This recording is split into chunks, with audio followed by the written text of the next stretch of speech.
Hello mga kapatid, magandang gabi po. Kapayapaan at pag-ibig ay sumasa inyo. Galing kay Kristo, bukas po ay first dawn mass sa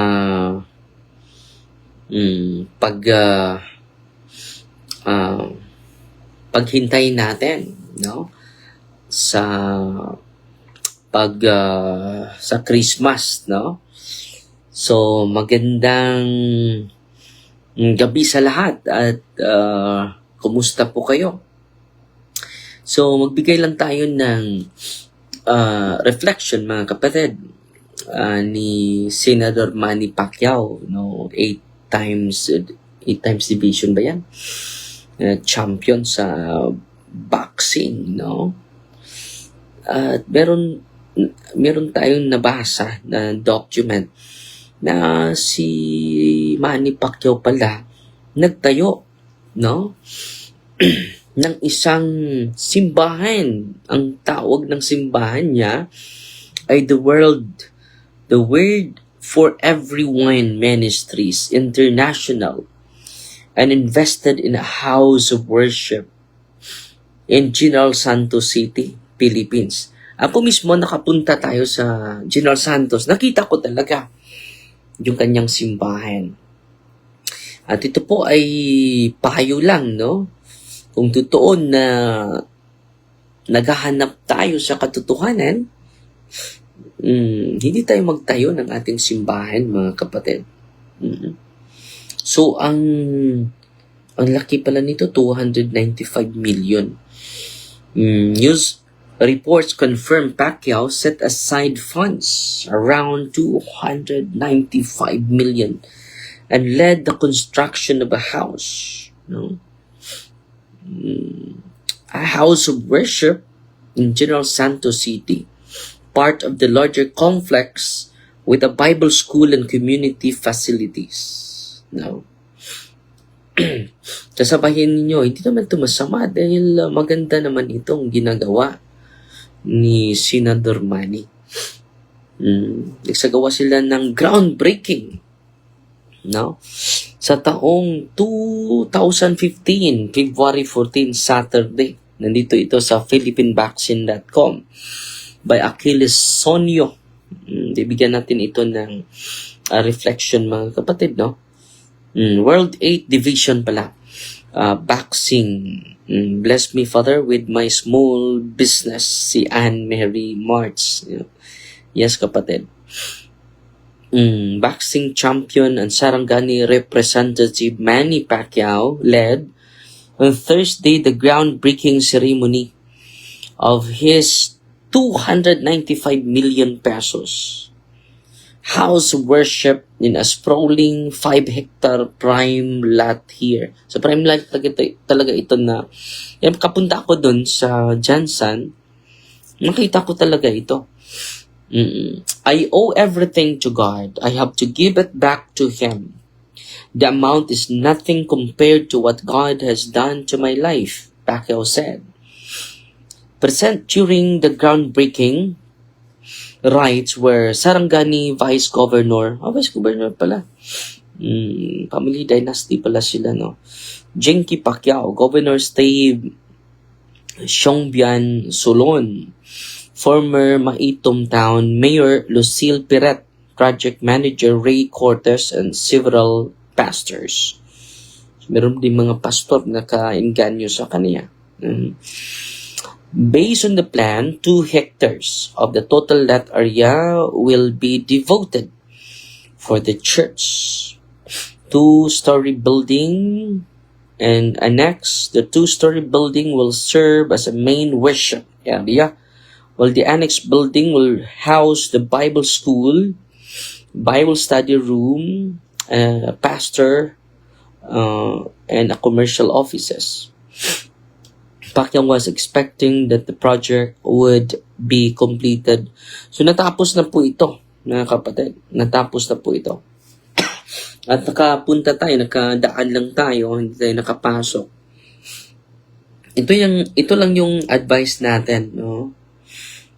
Mga kapatid. Unang-una, Sa Psalm 127 verse 1, malinaw na malinaw dito, unless the Lord builds the house, they labor in vain who built it.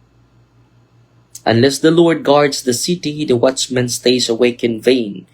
It is vain for you to rise early and go late to rest, eating the bread of anxious toil. So dito mga kapatid, unless the Lord builds the house.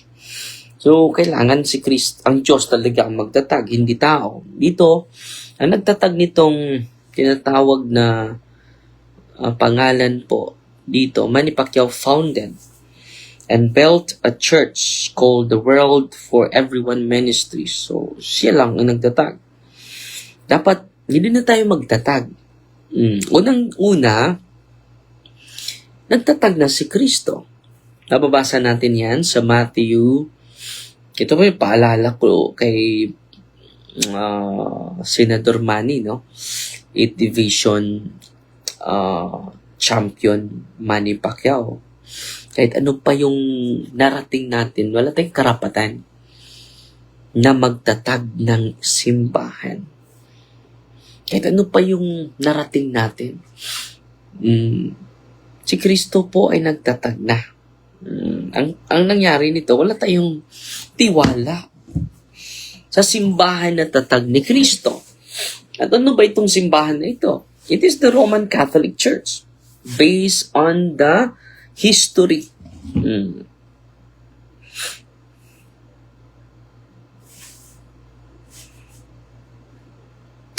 So bibigay natin itong mga reference natin, no?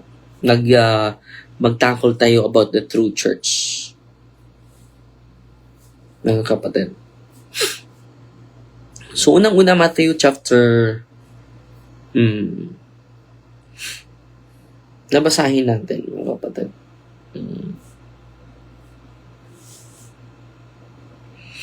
Nabasahin natin itong Matthew 16:18. You are Peter, and upon this rock I will build my church. So, ang gagawin natin, Senador Manny, i-search na lang natin. Ano yung simbahan na tinatag ni Kristo? Hindi na tayo magtatag, no? Parang nakikupitin siya tayo. Senador Manny, sa tunay na simbahan. Sayang. Dahil grabe yung pag-ibig mo sa mahal na birhen, ngayon nawala na. Aliman mo pa yung yung history ng simbahan, historical knowledge, dahil quote ka naman ng Biblia. Nandyan yan sa Job chapter 8 verse 8, Living Bible, read the history books and see. So itong Living Translation, mga kapatid, isa itong protestante na translation. Anong sabi niya? Read the history books and see. So, si Kristo ay nagtatag na ng simbahan. At anong simbahan ito? Unang-una, makakonect kay Pedro. Makakonect ni San Pedro. Kaya nga, St. Peter's Basilica, yung nasa Roma natin. Di ba? Para makonect tayo ni Pedro, kailangan yan. Kung hindi tayo makonect ni Pedro, delikado po. Delikado po.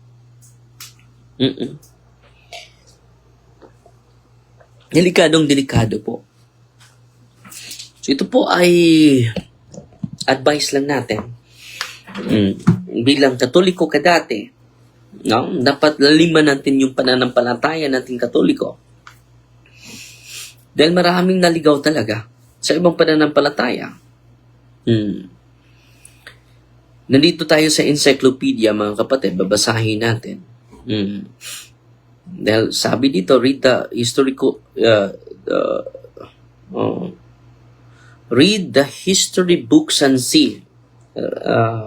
Job chapter 8 verse 8. The Roman Catholic Church traces its history to Jesus Christ and the apostles. Over the course of centuries, it developed a highly sophisticated theology, an unelaborated an elaborate organizational structure headed by the papacy, the oldest continuing absolute monarchy in the world. So dito mga kapatid, pinatunayan sa Britannica.com na ang simbahang Katolika, no, makatrace back trace back from Jesus Christ, its history to Jesus Christ and the apostles.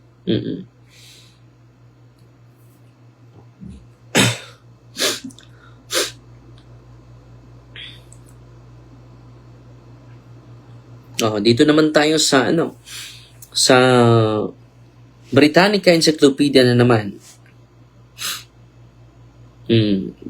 The Roman Catholic Church traces its origins back to the apostles and his disciples in the first century.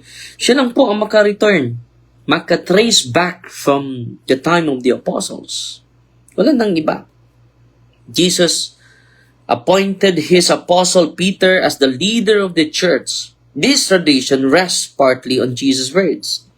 I tell you, you are Peter, and on this rock I will build my church, and partly on Christ bestowing the keys of the kingdom on Peter. So, kaya nga, kung pupunta ka sa Roma, St. Peter's Basilica po yan. Bakit? Doon po nailibing si San Pedro. Connected po ang Roman Catholic sa Ebanghelyo. Pero itong tinayo mo sa Jinsan lang. International but originated from Jinsan. At bakit napunta sa Roma? Basahin natin ang Acts of the Apostle chapter 11 verse 23 man siguro ni. Wait muna ha. Dahil nagkalimot ako.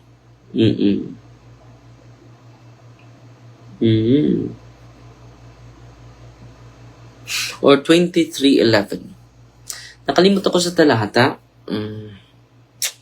Acts 23 verse 11. Tingnan natin.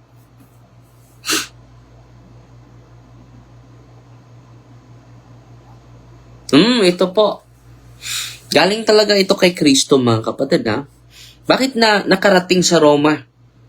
Dapat sa Jerusalem yun. Totoo naman, nanggaling naman yung mga apostol sa Jerusalem. Pero bakit napunta sa Roma? The following night, the Lord stood by him and said. So, nakatayo si Kristo sa harap ni Pablo. Anong sabi ni Kristo kay Pablo? Take courage, for as you have testified to the facts about me in Jerusalem, so you must bear witness also in Rome. So nakapunta ang mga apostol sa Roma. And then pagpunta nila dun sa Roma, mga kapatid, doon din namatay si San Pablo. Doon din namatay si San Pedro. Kaya nga, yung mga buto ni San Pedro, hanggang sa ngayon, nandun po sa Basilica. And it is proven by archaeologists.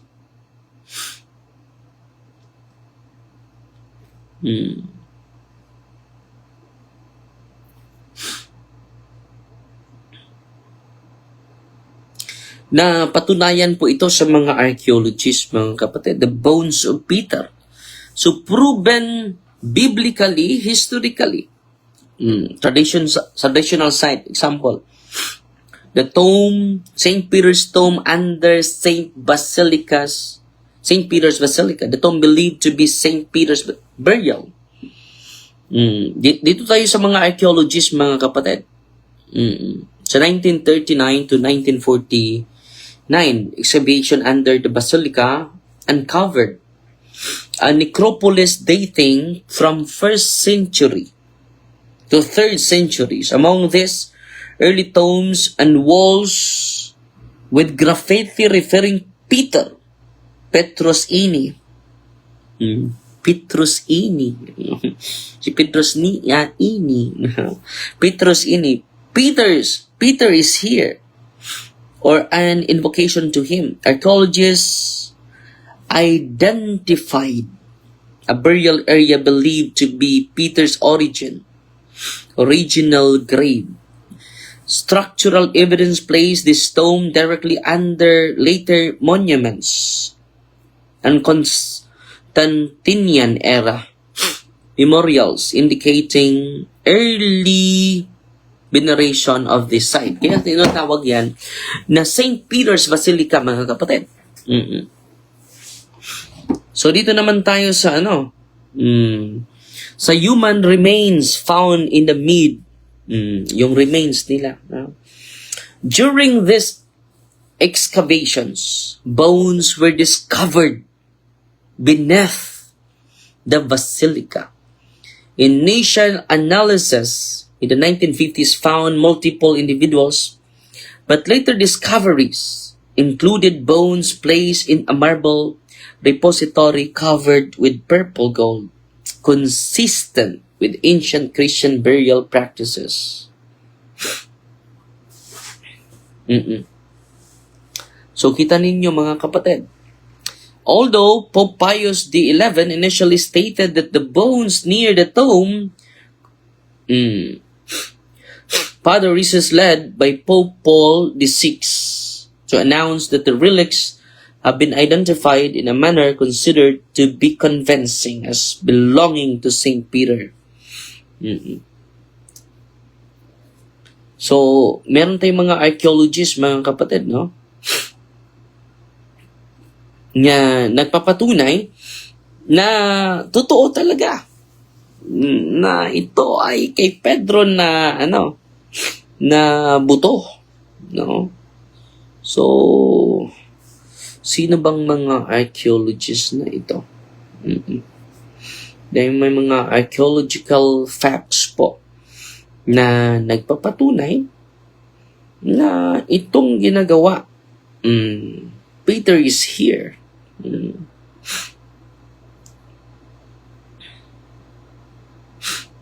Hindi to basta-basta na research, no?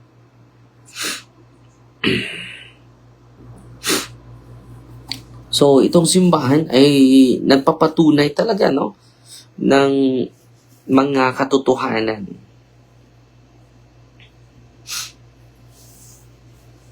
So, ito si Dr.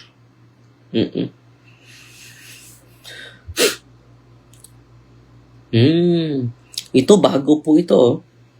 Si Dr. Margarita Guarducci. Isang epigrapher and archaeologist. Most important figure in identifying Peter's bones. No, 1990 pa ito. Bago pa. Specialized in ancient inscriptions, epigraphy. Studied the Greek graffiti on the wall near the tomb. The graffiti wall. Identified the inscription Petros Ani. So, ito si Dr. Babae pala ito. Margarita. Siya yung nakatuklas dito. Concluded that the bones found in a nearby marble repository belongs to a robust male, aged 60 to 70, missing the feet, consistent with the crucifixion tradition. Her findings led Pope Paul VI, 1968, to declare that the relics had been identified in a convincing manner as those of St. Peter. So, si Monsignor Ludwig Cass, 1881, priest, Vatican official, and excavation director. Siya yung nag-supervise nito, mga kapatid. Bakit kailangan natin ito, mga kapatid, na i-establish para makonect tayo kay Pedro? Bakit kailangan makonect tayo ni Pedro? Siya yung nakatanggap ng susi, mga kapatid. Di ba po? Siya po.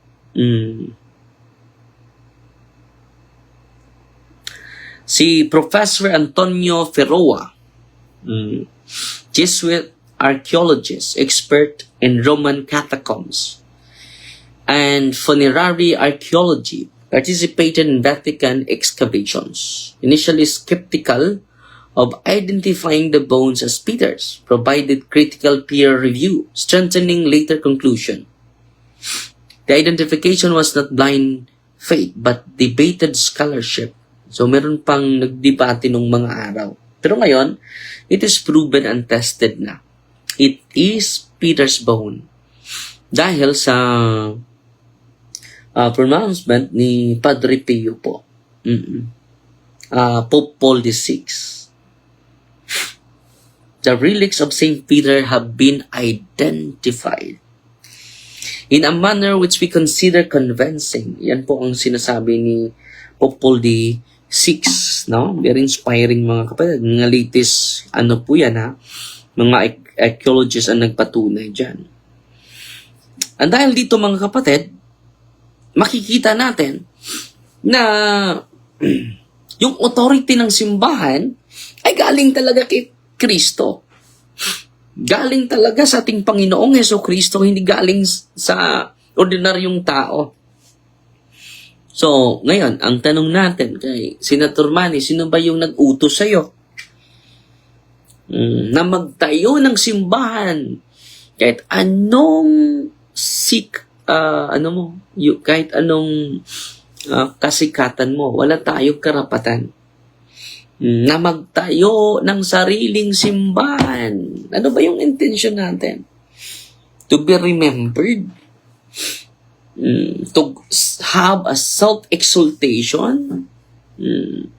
Yan ang delikado mga kapatid. No? I will build my church. Bakit kailangan natin i-search natin ang tunay na simbahan? Yan anong sabi ni Daniel. Daniel chapter 2 verse 44 to 45. About po ito sa 47. May propesya si Propeta Daniel. Ito po.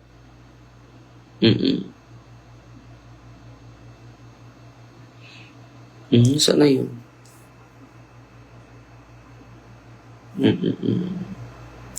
Daniel chapter 2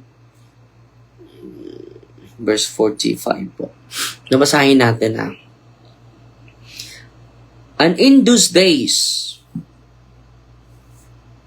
in the days of those kings, the God of heaven will establish a kingdom that shall never be destroyed, nor shall that kingdom be left to another people. It shall break in pieces. All this.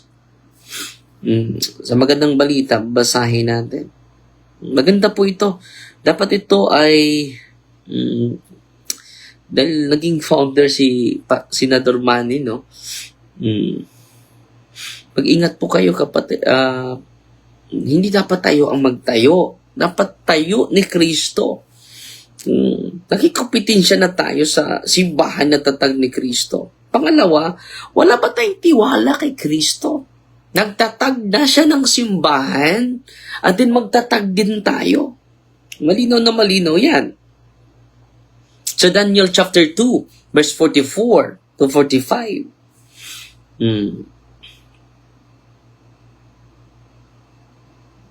Dito tayo sa good news ng Tagalog. Sa panahon ng mga haring iyon, ang Diyos ng langit ay magtatag ng isang kaharian. Ano po ito kaharian? Simbahan. Magtatag ng isang kaharian, hindi kailanman mawawasak at hindi mapapasak kanino man. So, yung kaharian niya hindi maagaw. Wawasakin ito ang lahat ng kaharian. Iyon at ito lamang ang mananatili magpakailanman. Basahin naman natin. Ito po, simple analysis lang. Di ba? Anong sabi ni Kristo? Itong simbahan niya, Mawawala ba ito? Hindi. Hindi ito mawawala kailanman. Yan po ang propesiya ni Daniel. At sinasabi ko sa iyo, ikaw ay Pedro. Very essential po yung figure ni Pedro. Kailangan meron si Pedro. Ang dyan sa Jensen, nandyan si Pacquiao, hindi si Pedro. Si Pacquiao. So, paalala lang po ito ha. Sana po, kung mapanood mo ito, Pastor Manny, hindi po natutuwa ang Diyos sa ginagawa mo.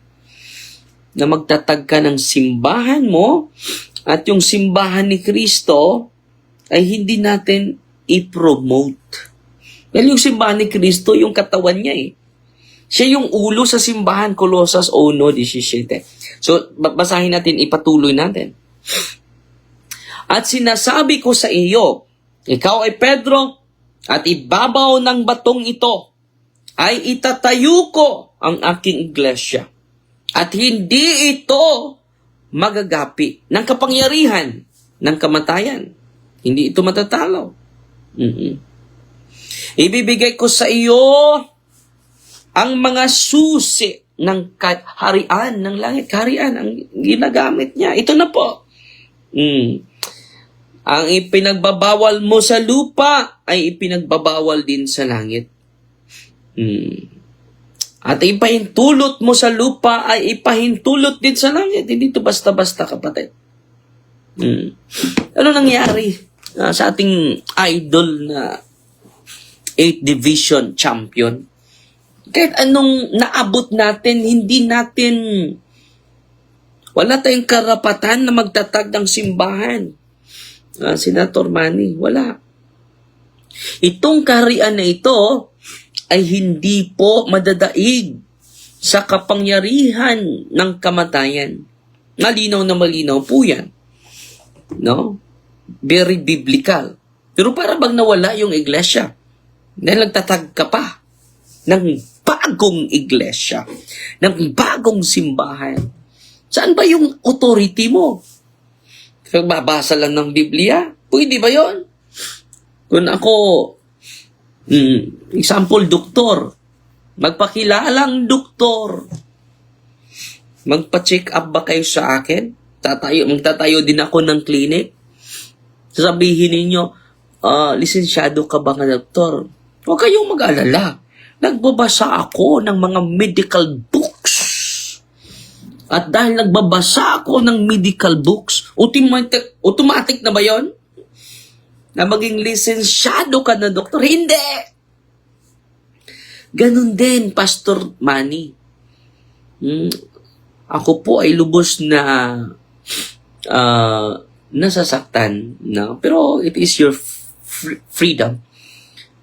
It is your will. No? Ito lang po ay payong, kapatid. Dagdagan mo pa yung duk in altum. Go to the deep. Dahil sa iglesia mo walang Eucharist. Sa simbahan na tatag ni Kristo, malinaw na may Eucharist po.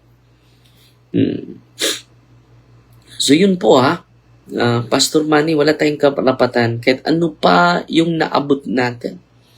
Kahit ano pang taas ang naabot natin, kapatid. Wala tayong authority. Kahit ako pari nga, wala nga akong authority magtatag ng iglesia. Ng sarili kong simbahan. Wala. Wala talaga. Yan po, advice ko lang, no, ni Senator Manny. Dahil hindi pa huli lahat.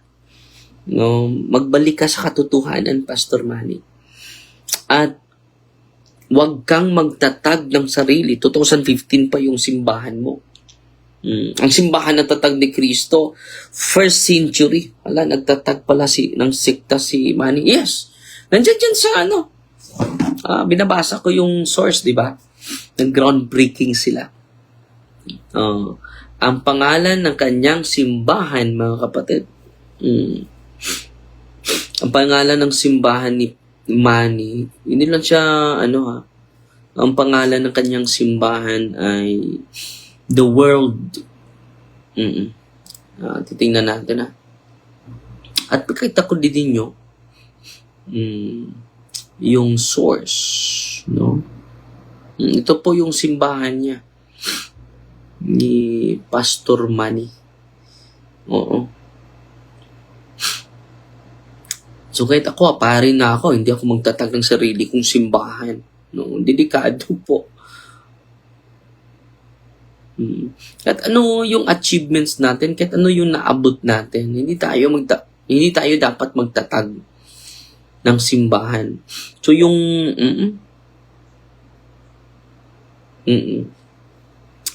he founded and built a church ministry called the World for Everyone Ministries, international, invested in a house of worship in General Santos City, Philippines. So yan po yung tinatag ni Manny Pacquiao kasama si Chinky Pacquiao. So kailan ba ito natatag, no? Kailan ba ito natatag? Dahil may groundbreaking sila dito. Yung groundbreaking nila 2015 pa.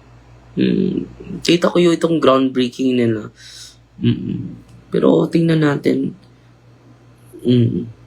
kailan ito na natatag.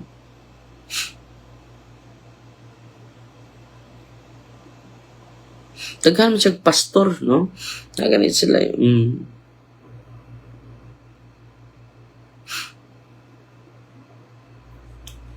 So, kailan ba ito natatag niya?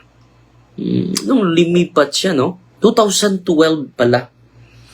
World for Everyone Ministry International, founded 2012. This is evangelical Christian ministry church organization founded by Manny Pacquiao after his conversion to born-again Christian. It is not a Catholic church or parish. It does not have sacramental apostolic orders like the Roman Catholic Church.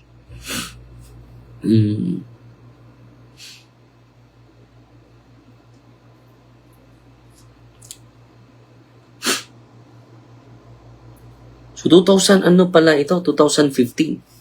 2012.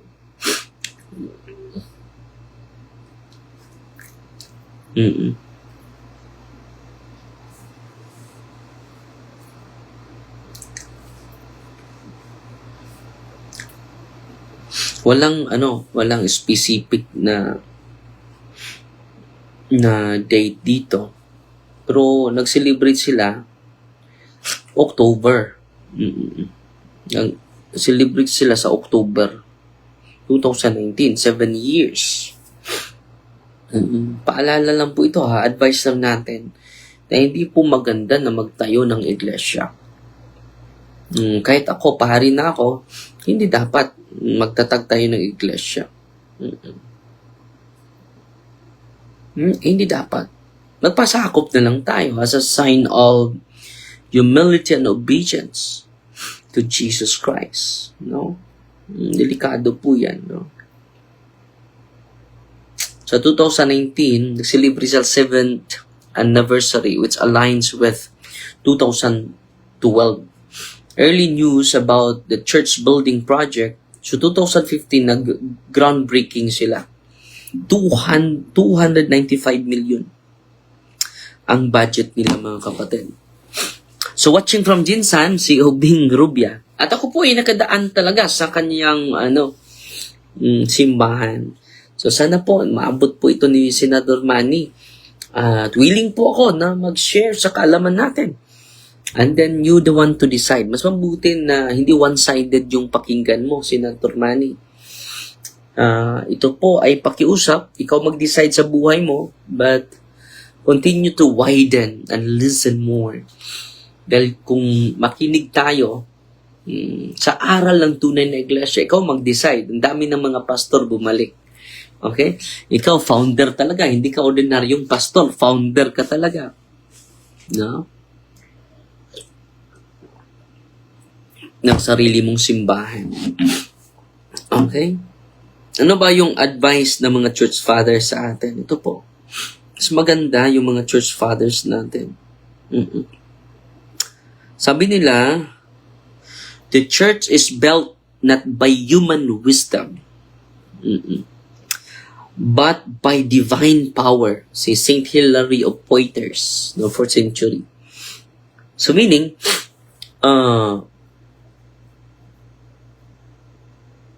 the church is not man-made, no? It is not created by human wisdom. Vain is every work begun without God, even if it appears successful. No, vain does not always mean failure in human eyes. It means fruitless before God.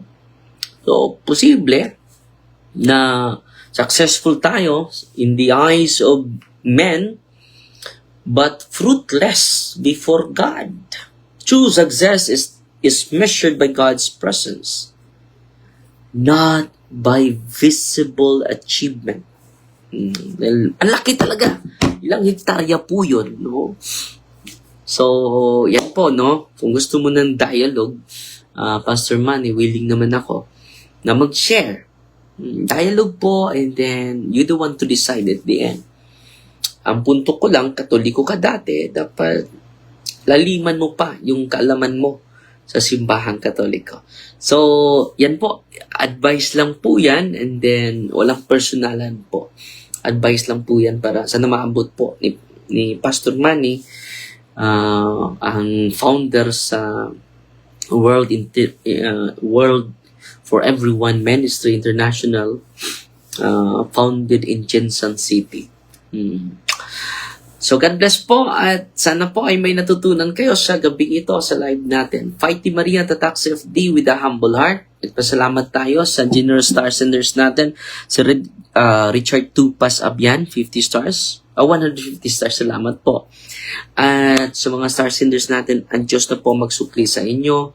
And then, pasalamat ako sa mga suporta ninyo, morals, spiritual, financial support sa ating mga evangelizers, sa ating evangelization, at sa ating mga vocation.